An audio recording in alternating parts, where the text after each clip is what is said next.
This is my experience in the Baltimore Marathon in 2024. So I had to wake up early. It's about an hour drive for me. So get some breakfast, get a little extra carbs, put some honey and some blueberries, things like that.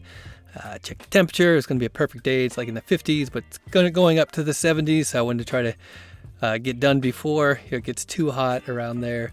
But just get everything ready. Head up there, head to park around the Ravens Stadium. So it's about 3/4 of a mile, maybe a mile or so. But it gives you a good chance to warm up walking over there so you're not just cold.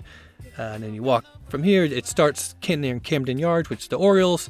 I actually forgot my headphones. I had to run back and forth a couple times. I got warm up and got there a little bit later than I wanted to. It was probably like 10 or 15 minutes before the race was about to start. You can see even like way back here for the 16-minute people, it was already full, so I had to make my way, just get a couple views of the Oriole Stadium, but I'm trying to push my way up into the park area where I want to get. I want to get up a little bit closer.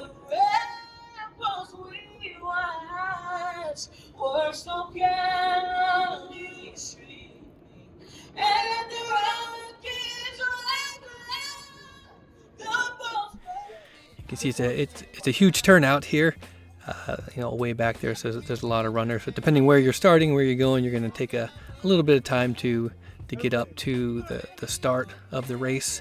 See, there's drones and everything going here. And here's the official race map. Just so you can see, I'll kind of step through it as I go. Just the parts where I thought were interesting, things where you can kind of catch up, where you need to slow down a little bit. And then here's the official race. 4, 3, 2, 1. Here's the time to try not to get too excited here. You can see how far, especially if you're back, it's going to take a minute or two to get started. I think it took me a little bit over a minute. This is running uphill, so you're heading towards the zoo here. So this is your time. It's not too bad. A little bit shade. It's early. Just start trying to get used to a good pace. Obviously, you got a lot more time to go here. So that's what I'm trying to do. Just get up to. The hill's not too bad. It's kind of gradual, but it is several hundred feet that you're going up over the first 4 or 5 miles. So this is starting in the zoo area. Start seeing the buildings. It's a real nice, beautiful area. It's in the shade, so you shouldn't be stretching yourself out too much here. Just again trying to get the pace, enjoying all the views. The nice park here through the zoo.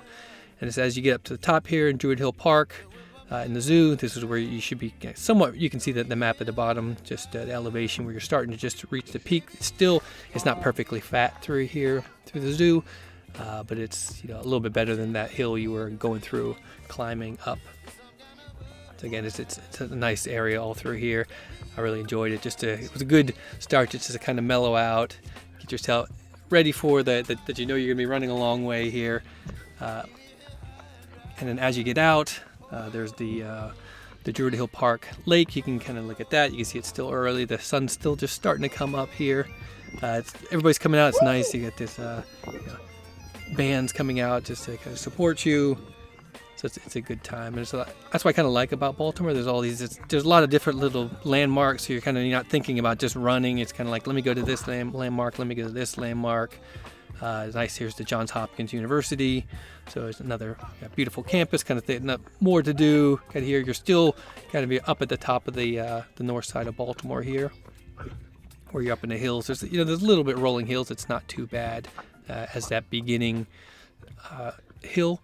Again, there's a lot to look. There's a little bit open area, but the sun's still low because it's still early. And you see once you kind of reach the top and passing through Johns Hopkins, then you're at the top. If you see the elevation map at the bottom, then you slowly start going downhill. So it's a little bit easier time. This is where you can pick up some of your time versus at the beginning where you should be kind of in a good pattern now. And there's this kind of cool neighborhoods. You can see a lot of churches around here. There's more to kind of look at. I actually have a audiobook, so I'm doing that and just kind of looking at different distractions just to kind of keep yourself moving along through the race, because it's long. You're going to be out there many hours, so got to keep as much as you can. This is still going down the hill. You're going to hit Penn Station. It's kind of industrial area. It's not, but it's kind of another landmark you can kind of look at to see the railway here in Baltimore as you're heading down. You can see it's the 7-mile mark, so getting close to the just passing the quarter of the way through, and it shouldn't be too stressful yet if you've done your training correctly. Here I'm coming up. Mine's a little ahead of it, but this is just as you get close to the 8-mile mark, this is where you start seeing some of the hospitals. The brick ones up there is Mercy Medical. And you kind of, this is the area where you can't see the University of Maryland. It's a little bit further down, but kind of another cool thing. They have it lit up. I think it was for breast cancer awareness, or cancer awareness. It's not for the Ravens. The purple is actually pink. It's kind of hard to see, but I think this was really the only tunnels they had to go through. But it was kind of a cool, again, distraction. Just I like looking at these different little landmarks that you're going through as you're running. I think I'm a little bit close to 8 miles here. Again, my watch was just a little bit off. I don't know if they had the markers right, or mine was off by a tenth of a mile or so, but it's not too bad. And then you're coming down to Lexington Street. You can't see Lexington Market from this area, I thought. Wow, I got a little hungry, so I grabbed some chips. Depends on whether you think you should or not. They had chips and bananas around here. But as you're approaching towards the bottom of the hill here, so you can see this is the flat area. This is around the Inner Harbor, so this is where you should be able to make up some time if you lost any, because you had downhill. Making that curve straight ahead is you're at the corner of the Inner Harbor. You don't run on the inside, you run on the road. But you can still kind of see it, and you can see some of the landmarks. So this is a good flat area where you've got multiple miles here where you should really be able to pick up your pace there. Get good timing here before, as you get to mile 15, I'll get to it there, is when you're going to head back up to the north side of Baltimore, where you're going up in the hills, and that's the really tough part. Even when you're past the physical halfway point, the hills are really put that halfway point in the 18 to 20 mile range. It was cool. Again, there's bands downtown here. A lot of people out cheering. It's still a little bit early, so it wasn't too busy. But as you get down toward the south side of the Inner Harbor, you get to see Federal Hill here. So that's kind of cool to see. You can see it's blocked out a little bit by the sun. So you're heading back to the Under Armour's headquarters. And Armour is obviously a big sponsor, proud tradition here in Baltimore. So you're going to head that way. You can see you're heading back. It's towards Locus Point where it is. So you hit there and then you go back. That's why you see everybody coming the other way. So it feels like a long trek there, because it's pretty flat. You kind of look at the Inner Harbor. You can look at Federal Hill. You're like, I know I'm coming to the Under Armour, but still a bit of a trek back here. It just feels like a long. I don't know why. I think you're starting to get that halfway mark. So once you get there, you run back. So you hit this backside, the south side of the Inner Harbor again. So as you're on your way back, you can get another view of it. Federal Hill there. You can see Dominion Sugar, kind of all the landmarks there in the Inner Harbor. And then this is, again, this is the Maryland Science Center there, that brick building. But you're not running on the inside of the Inner Harbor where everybody's kind of walking. You're staying on the road side. But still pretty around here. And there's, again, a lot to look at. Just even if you've been to the Inner Harbor before, it's a nice area, and you kind of get a look around here. You go by the convention center. There's the Lake Mason building, everything else, and then you're approaching here with the power plant, the Hard Rock, the aquarium, which is that pointy building over there. Again, you're not close enough where you can see it really close, but you can kind of look at that. You can see the power plant. Like I said, everything else there. Once you get by it, that's the back side of it. You can see a little bit more. This is where you're approaching the East Harbor area. I didn't get a view of it. I think I was kind of stuck filming, but on the left-hand side is Little Italy. But this is more the East Harbor, where you're getting a lot of taller buildings here. There's some restaurants, more hotels. Again, it's kind of a pretty area, just a little. One area you have to watch is that cobblestone. Most of it's kind of flat, but there's a couple areas I would watch out, make sure you don't twist your ankle. But this is the East Harbor side. Again, you can see where all the boats are parked. It's a really pretty area where you can see the Inner Harbor over the water. And then you're going to start approaching Fels Point here. So again, another cool little town. It's just another landmark. You can kind of, I've reached Fels Point, and then you're getting close to the to Canton, where you make the corner around the 15-mile mark, and you're going uphill.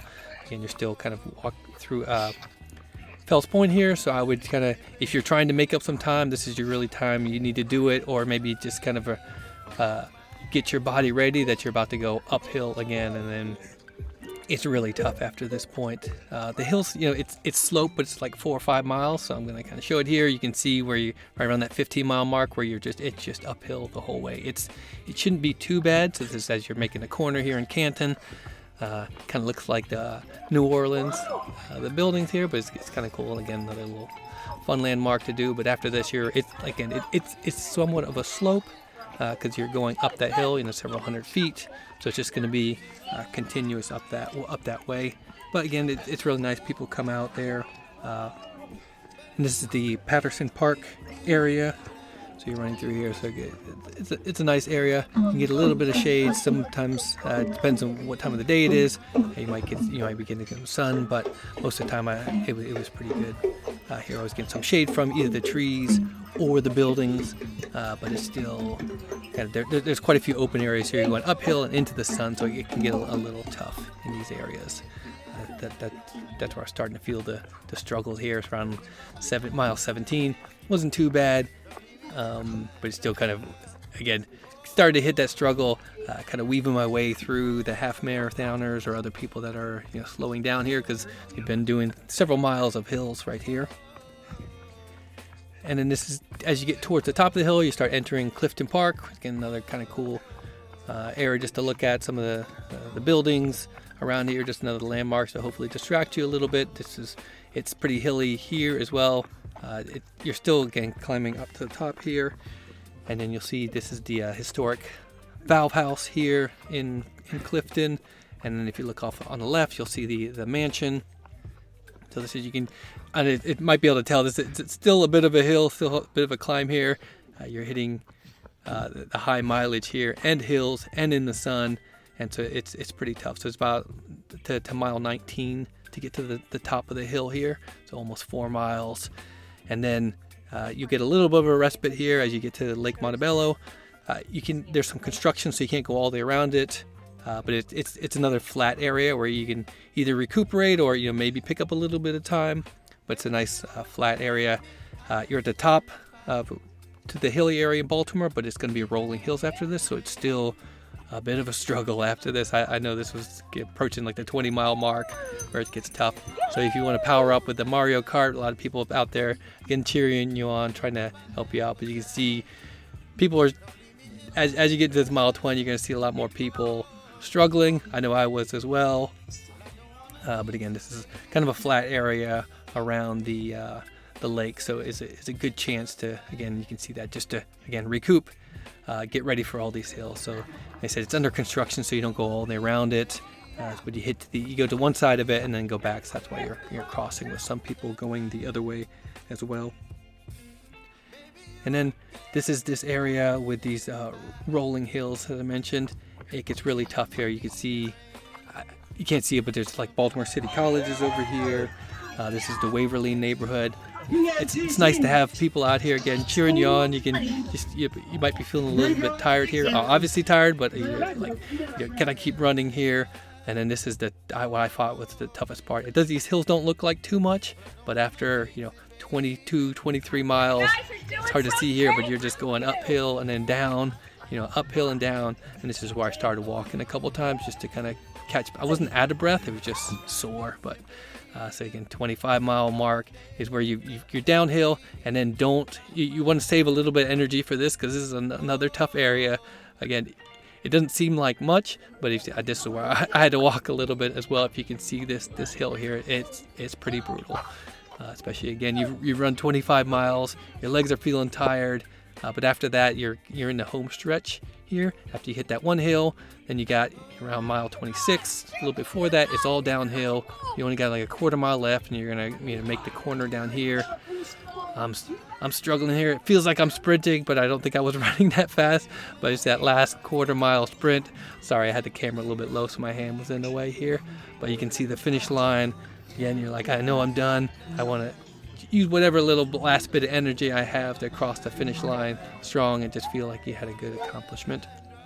And then there's some walk area you can walk over to the inner harbor, and that's what I did. Just kind of sat down. I think this is one of the cooler medallions that they give, or the medals they give. This is in honor of the key bridge that collapsed when it was struck.